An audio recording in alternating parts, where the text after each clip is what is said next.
Bom dia, estou aqui para o nosso devocional. Hoje, então, nós vamos continuar na leitura de 2 Crônicas, que o Espírito Santo nos direcionou nesta palavra, e temos muito mais aqui para aprender com o posicionamento do rei Josafá. Então eu quero ler com você 2 Crônicas, no capítulo 20, a partir do versículo 1, diz assim: Depois disto, os filhos de Moabe, os moabitas, e os filhos de Amon, os amonitas, juntamente com alguns dos meunitas, decidiram atacar o reino de Josafá.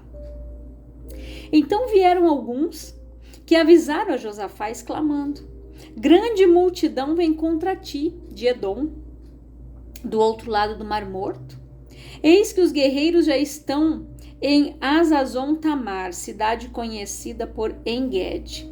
Então Josafá sentiu grande medo, decidiu buscar o socorro do Senhor e convocou o jejum nacional em toda a terra de Judá. Dependendo da tua tradução, diz que ele levantou os olhos para o Senhor. Todo o povo de Judá se congregou para rogar o auxílio de Yahvé. Também de todas as cidades de Judá veio grande gente para buscar o Senhor. Durante essa Assembleia Geral de Judá e dos habitantes de Jerusalém, realizada na casa de Yahvé, o templo do Senhor, o rei Josafá colocou-se em pé diante da comunidade no pátio novo e exclamou: Ó Yahvé, Senhor Deus de nossos pais, não és tu que habitas soberanos nos céus? Não és tu que governas sobre todos os reinos das nações da terra? Na tua mão há poder e força, e não há quem te possa resistir. Ó Yahvé, não és tu, nosso Deus, que diante de Israel, teu povo, desalojaste os habitantes pagãos desta terra? Não adeste a descendência de Abraão, a qual amarás para sempre? Nela se estabeleceram e construíram um santuário para Yahvé, o teu nome proclamando. Se algum mal nos sobrevier, espada, juízo, praga ou fome, nós nos colocaremos perante a tua presença, diante deste templo, porquanto ele leva o teu nome, ó Yahvé. A ti, pois, erguemos o nosso clamor e a nossa aflição, e estamos certos de que tu nos ouvirás e nos salvarás. Agora, portanto, eis que os descendentes de Amon e de Moabe, os habitantes do monte Seir, cujas terras não permitiste a Israel invadir quando vinha do Egito, e por esse motivo os israelitas se desviaram deles e não os destruíram. Vê, pois, nesse momento, como estão nos retribuindo ao partirem contra nós, a fim de expulsar o teu povo da terra que nos deste por herança. Ó nosso Deus, acaso não exercerás teu juízo sobre eles, posto que não temos poder suficiente para enfrentar esse exército imenso que vem nos atacar? Eis que não sabemos o que fazer, contudo nossos olhos se voltam para ti. E todos os homens de Judá, com as suas mulheres e seus filhos, até as crianças de colo, estavam ali em pé buscando ao Senhor.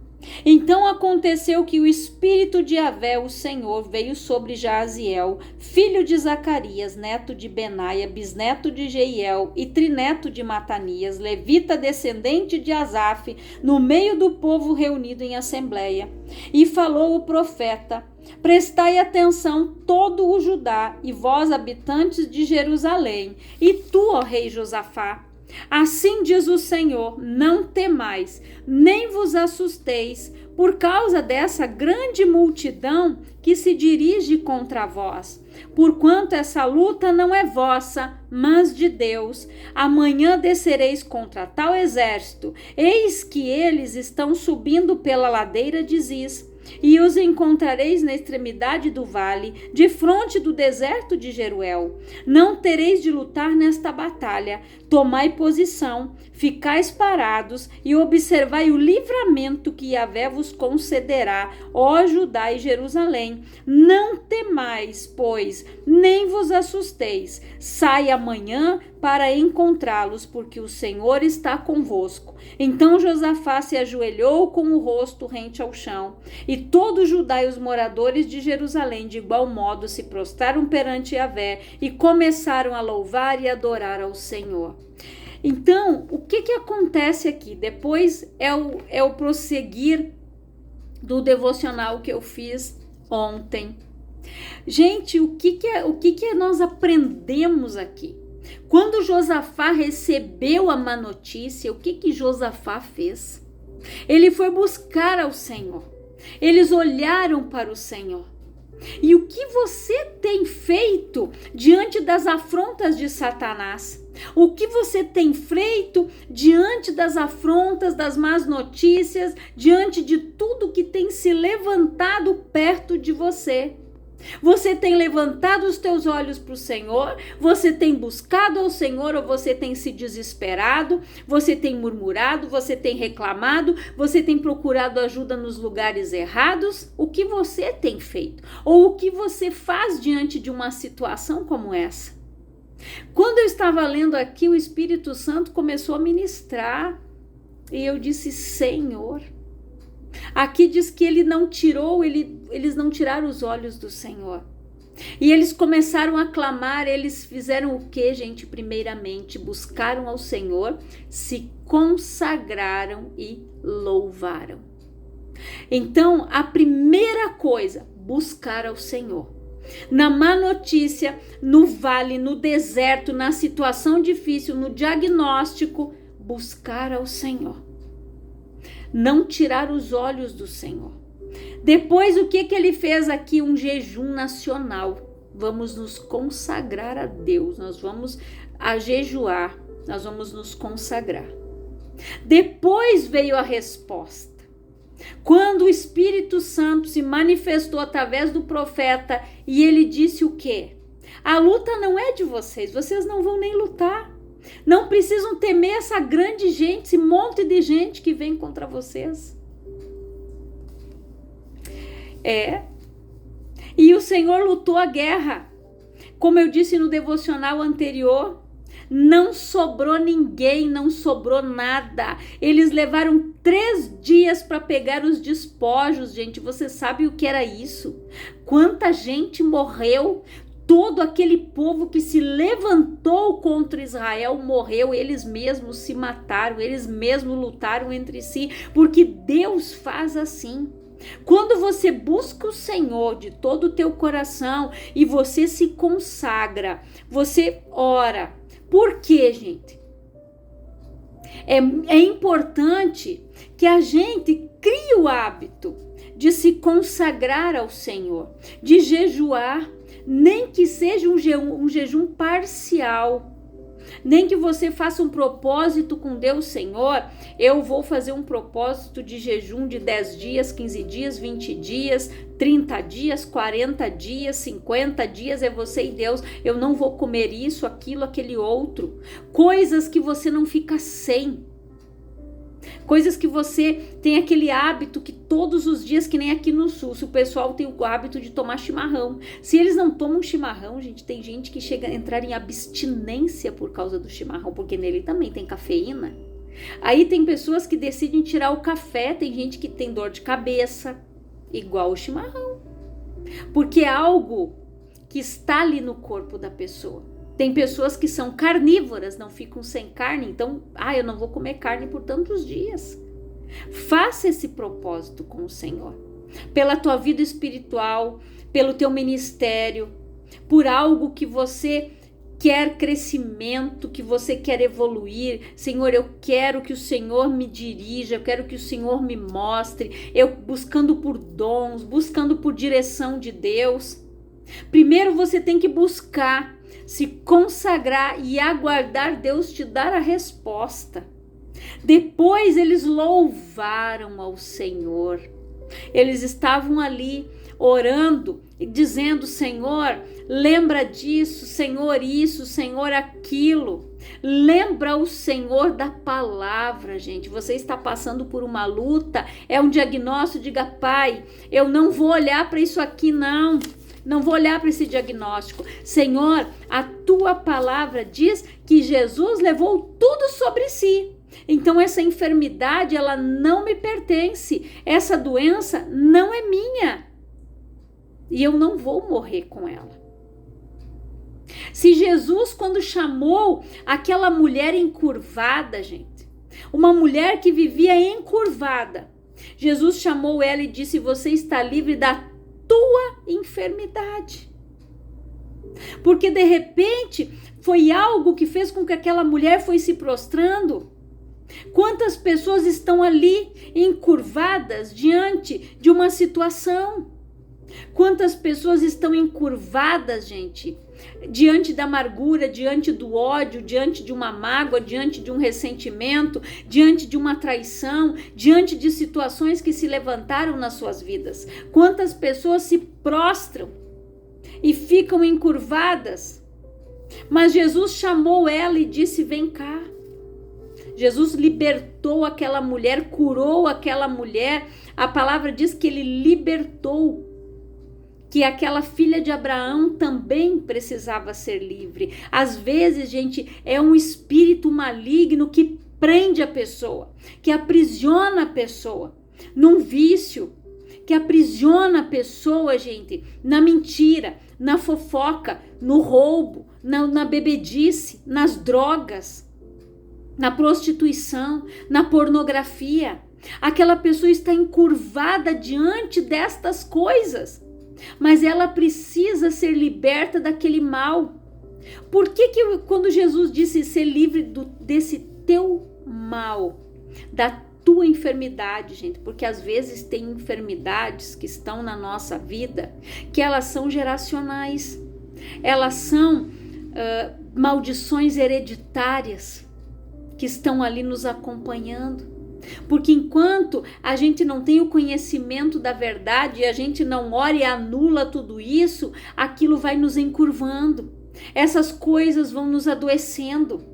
Enquanto nós não abrirmos o nosso entendimento para determinadas coisas, enquanto a gente não entender que a nossa luta ela é espiritual, ela não é carnal, o que esses homens fizeram aqui?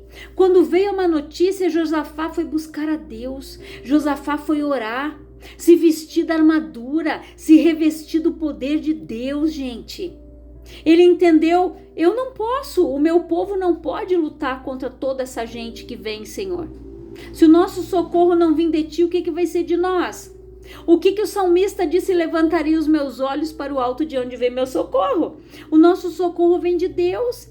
Então peça para o Senhor te mostrar, Pai, o porquê que isso não muda na minha vida. Senhor, o porquê que essa situação continua assim. Lembra de Ana?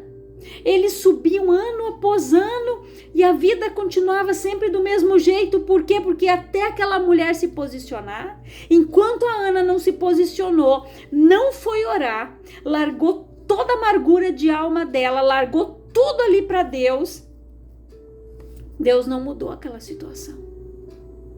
Porque a palavra diz que Deus fez com que Ana fosse estéril. Só que enquanto a Ana não mudou, enquanto ela não foi ali e não se colocou aos pés da cruz, não reconheceu que ela precisava tirar aquelas coisas de dentro dela, do coração dela, toda aquela amargura. E daí ela disse: se o Senhor me der um filho, eu consagro ele a ti. Eu vou trazer aqui para o templo para te servir. E muitas vezes nós pedimos coisas porque a palavra diz o que, gente? Pediu e não recebeu porque pediu mal para gastar nos seus próprios deleites. Às vezes nós não recebemos algo do Senhor, sabe por quê? Porque a gente pede errado, porque a gente pensa só em nós. Se Deus me der tal coisa, eu vou fazer isso. Eu vou comprar aquilo. Mas ela não diz: Senhor, se o Senhor me abençoar, eu vou devolver aquilo que é teu, eu vou dar uma oferta abençoada, eu vou fazer tal coisa para o reino. A pessoa não pensa assim, ela só pensa nela. Por isso que muitas vezes ela não prospera, ela não é abençoada, porque ela retém para sua própria condenação, é o que diz a palavra. Tem gente que retém para sua própria condenação. Aí para Deus a mão é assim, mas para luxos, para outras coisas, gente, eles nem olham o preço. Mas vai o pastor dizer, irmãos, tem uma pessoa aqui na igreja que está passando necessidade, tem gente que nem se coça, faz de conta que nem é com ela. E o que diz a palavra? Quando é que você viu um dos meus pequeninos com fome, com frio, e se você ajudou aquela pessoa, você fez para mim? Eu estava escutando um testemunho esses dias, e o pregador contava que um dia ele estava indo pregar em determinado lugar e ele precisava passar ali por uma cidade no interior. E ele encontrou no caminho o pai e a menininha. E a esposa disse, porque eu senti de Deus de dar carona para eles. Eles deram carona para os dois. E aquele senhor, ele estava indo pregar numa igrejinha, num lugarzinho lá. Eu acho que só ia ter umas 5 pessoas no culto. Aí, eles pararam para almoçar. Eles pagaram o almoço deles. E aquele pastor foi conversando com ele no caminho, mas ele não sabia que ele era um pastor. Nem sabia, ele não falou nada. E ele disse, o que o senhor vai fazer? Eu vou em tal lugar. Eu jejuei por 20 dias, 21 dias, eu fiquei em consagração. E ele disse, tá, mas o senhor não foi trabalhar? Sim, trabalhei, é época da colheita do feijão. Ele olhou as mãos do homem calejada. Aquele homem estava ali, gente, em consagração total, para pregar para 5 pessoas. Eu acho que estaria ele, a menina no culto, e mais umas 3, 4 pessoas, e olhe lá, se tivesse 7 seria muito. Aí aquele pastor disse, nossa, mas o Senhor fez todo esse jejum, todos esses dias para pregar para 7 pessoas? Ele disse sim. Aí, quando ele largou eles lá na porta da igreja onde ele iria pregar, no local onde ele iria pregar, a esposa dele disse, amor, quanto você tem aí? Ele disse, R$200, então dá para eles. E ele disse, por quê? Porque quando eu fui no banheiro com a menina queria comprar um doce e o pai disse que não podia porque ele tinha só R$1 e aquele R$1 era a única oferta que ele tinha para levar no altar do Senhor, que ele não podia chegar sem nada. E ele pegou aquele dinheiro, deu, colocou no bolso dele, não disse nem quanto tinha, isso aqui é para você tomar um café. E ele disse, o que Deus me mostrou, o amor daquele homem. Ele disse para aqueles, ele não sabia que ele era um pastor, ele disse, olha, eu posso não ter dinheiro, mas um legado eu vou deixar para minha família, de que eu sou um homem trabalhador e um homem de fé. A minha família vai dizer, ele era um homem de Deus, ele era um homem de fé, um homem que orava e que buscava o Senhor. Aquilo comoveu aquele pastor, que ele disse que ele chegou na igreja, esse testemunho ele estava dando na igreja, gente, e o povo chorava, e ele contando. Ele disse, aí quando ele chegou para pregar naquele local, um irmão se levantou e disse, igual esse aqui cheio do Espírito Santo falou para Josafá, ele disse para ele, sabe, quando você me viu com fome, com frio e assim, aquilo que você fez para aquele homem, você fez para mim. E aquele pastor começou a chorar. Às vezes, gente, nós perdemos a oportunidade de estender a mão, de ajudar alguém, de fazer algo bom por alguém, até mesmo orar por uma pessoa. Porque às vezes a gente consegue olhar só para o nosso umbigo. A nossa luta é maior. O meu problema é tão grande. Nossa. Eu participo de uns grupos ali de mães autistas, né, de famílias autistas. E uma das meninas estava pedindo ajuda ali para uma cesta básica para uma mãe e para uma menina, que a mãe não tem como trabalhar porque a menina, além de autista, ela tem outros transtornos. Aí eu chamei ela no privado, eu disse, você pode colocar lá a chave Pix pra gente ajudar? Aí ela me disse, ela me contou isso, ela disse, a situação é muito triste. E os foram ajudando, gente. Um com 10, 20, 30, 40, com quanto podia, e elas conseguiram comprar aquela cesta básica e mandar entregar para aquelas duas, para aquela mãe e para aquela menina. Aí quando meu esposo chegou em casa, eu disse para ele, amor, eu ajudei lá. Deus tem sido tão bom com a gente. Não falta nada. Nós estamos bem. E ele disse amém, amor. Então, gente, às vezes a gente precisa olhar para os outros. Auxiliar, eu não estou falando isso para me engrandecer longe de mim, mas é para você aprender a estender a mão para alguém. Às vezes é só isso que falta para Deus operar um milagre na tua vida. É você dar 1 litro de leite para uma pessoa. É para você olhar para aquela pessoa e não pensar, eu vou receber algo em troca, não, porque a palavra diz que aquilo que nós fazemos para os outros, Deus faz por nós. Mais abençoado é o que dá do que aquele que dá do que aquele que está recebendo. Nossa, e eu orei e disse, Senhor, manda provisão, que nunca falte nada mais para essa mãe, para essa menina. Gente, e é tão lindo ver ali as pessoas, cada um contribui de acordo com a sua prosperidade. Um dá 20, o outro dá 30, o outro dá 40, o outro vai dando, o outro vai indo, vai ajudando. Mas colaboraram. Às vezes, quantas pessoas, podiam fazer algo por alguém e não fazem. Eu não sei, tem pessoas que têm dom, gente, de fazer um biscuit, de fazer um artesanato, podia ir em lugares ali onde eles cuidam de adolescentes, ir lá e se candidatar e dizer, eu quero ajudar aqui, ajudar aqueles jovens a terem uma profissão, mas as pessoas não fazem. Eu não tenho tempo, eu isso, eu aquilo. Aqui nós temos vários projetos, tem lugares ali que eles tiram as crianças da rua, ensinam a fazer artesanato, estão em casa no turno inverso, ao invés de eles estarem na rua, onde as mães nem sabem onde estão, mas eles estão em algum projeto fazendo algo produtivo. Ajude um lugar como esse. Eu não posso ajudar fisicamente, ajude financeiramente. Tem pessoas aqui que doam o seu imposto de renda. Tem tantas coisas que você pode fazer, que a gente pode fazer, e muitas vezes a gente não faz. Então, faça como Josafá. Busque a Deus em primeiro lugar, se consagre ao Senhor e louve. Louve. Não é fácil louvar, gente. Não é fácil louvar quando o desemprego está na porta.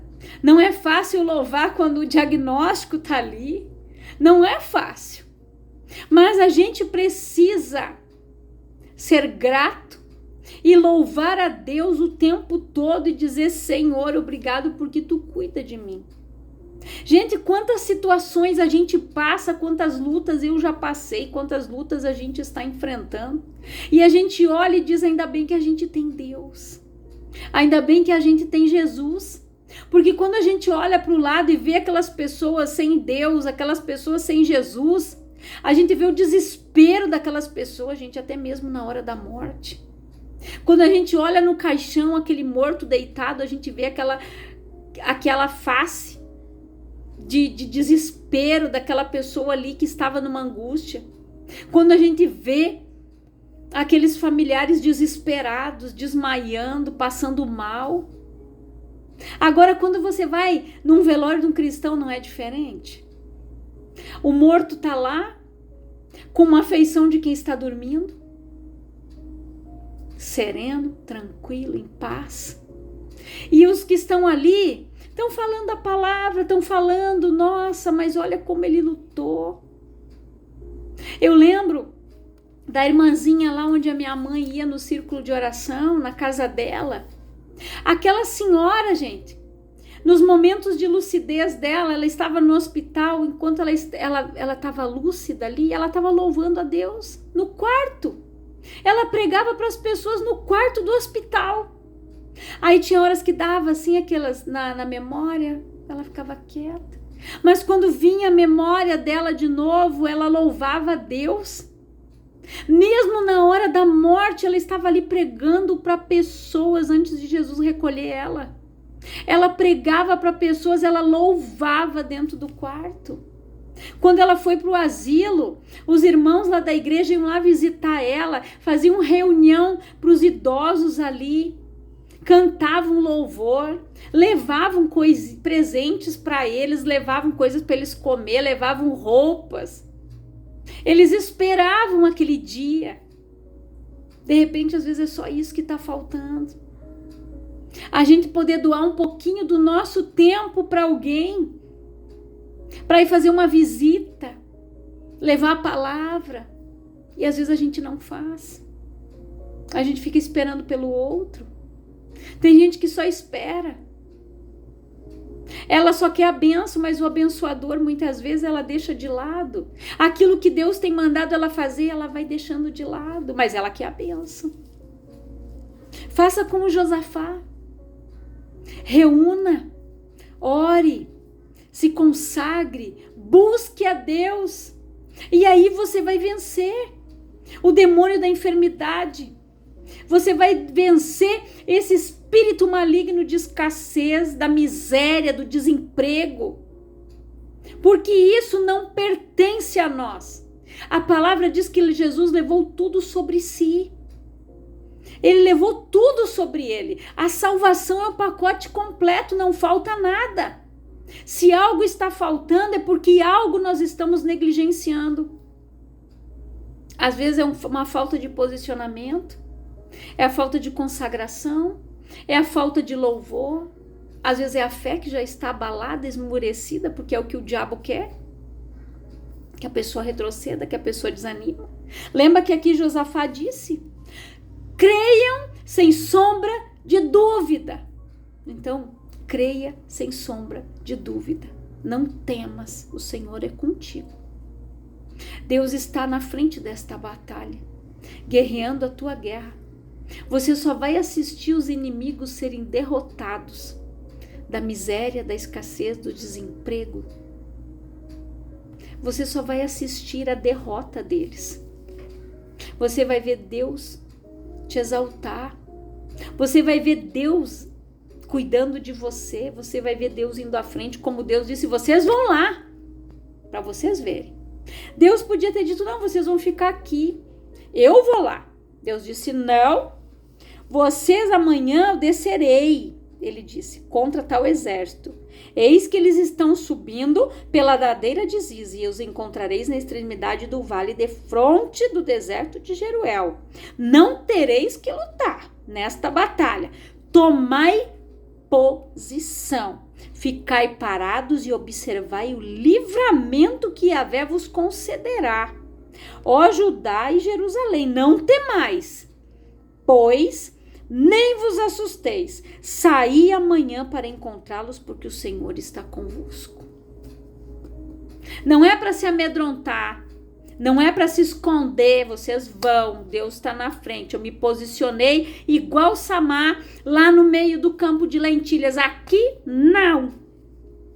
Muitas vezes é isso que está faltando. Não vê que Deus disse: eu vou, mas vocês também vão. Eu vou fazer a minha parte, vocês vão fazer a de vocês. Eles foram, assistiram, obedeceram a Deus e ficaram louvando. Na frente do exército ele mandou gente louvar. O povo ficou louvando a Deus, glorificando o nome do Senhor, enquanto Deus guerreava as guerras deles, a batalha deles. E é isso que você tem que fazer.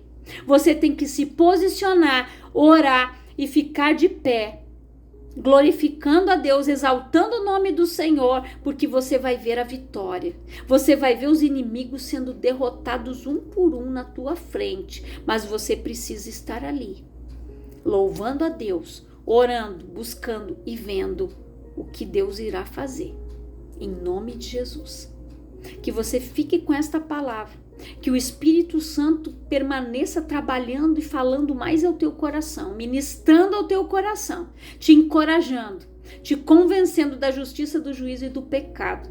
Que o Senhor te dê vitória nas batalhas, nas lutas que você está enfrentando. Esta é a minha oração, em nome de Jesus. Pai, que o Senhor guerreie as guerras desta pessoa, que o Senhor lute as batalhas que têm se levantado na vida dela, que ela aprenda a te buscar, se consagrar e louvar ao Senhor, que ela aprenda a esperar o tempo certo, que ela se posicione, que ela louve, que ela clame, que ela busque, que ela veja os seus inimigos sendo derrotados um por um, na sua face, na sua frente, Pai. Eles vão ver o livramento que o Senhor vai dar para cada um, daquele que crê, sem sombra de dúvida, para aquele que se posiciona, para aquele que é determinado, para aquela pessoa que espera no Senhor. Esta é a minha oração e que Deus te abençoe poderosamente. Manda esta mensagem para quem o Espírito Santo colocar no teu coração.